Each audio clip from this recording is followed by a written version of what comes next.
Ake ngibhede futhi. Ngibhede nje ngamabomu. Hayi bese niyangithuka ke ngendlela enifuna ukungithuka ngayo. Kulungile vele sengijwayele mina wakoShandu. Inhlamba yenamatheli bafowethu. Cha bafowethu nginombuzo lana ngempela. Umbuzo wami ubheke kumakholwa la akholelwa kuGood Friday. La akholelwa ayilungiselelayo kumanje ukuthi uJesu manje uzobethelwa. Ake ngibuze bafowethu. iBhayibheli lithe ungabulali.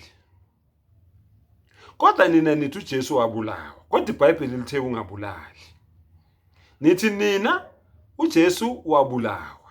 Okay, fine. Asivumeke sithi uJesu ubulewe. Okay?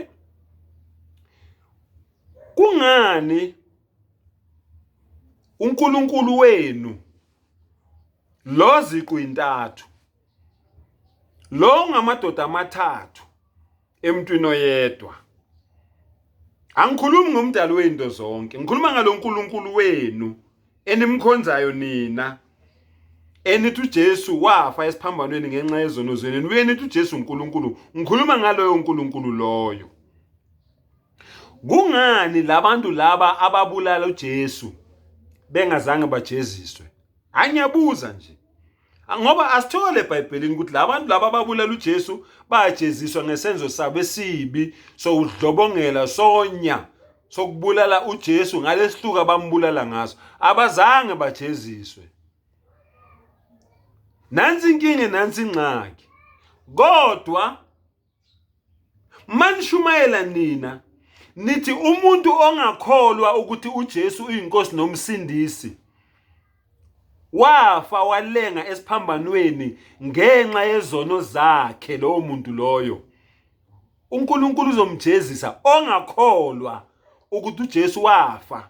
uNkulunkulu uzomjezisa. Likuphi iqiniso lapho? Laba bakwenzile, laba babulele, kusho nina nithi babulele bambethele emthini, bamgwaza ohlangothini, kusho nina bamthwalisa umqhele wameva, kusho nina abazange bona bajeziswa. Kuzojezisa umuntu ongafuni ukukholwa yileyo nto leyo. Hayi bafethu ngeke. Ngijeziswa kanjani? Ilungelo lami ukuthi ngiyafuna ukuyikholela lento noma ngifuna ukuyikholela. Bengajeziswanga bakwenzile. Kuzojeziswa mina engakholeli ukuthi lento le yenzakele. Hayi ngeke. Hayi ake niphendule emakholwa sizwe. Mhlambe khona okungcone ningasitshela kona. Kodwa mina ngilibona iqiniso lapho. Hayi ngiyaphela lapho ingane zakwethu. Seningangithuka ke nigcine la nithanda khona ilungelo lenu.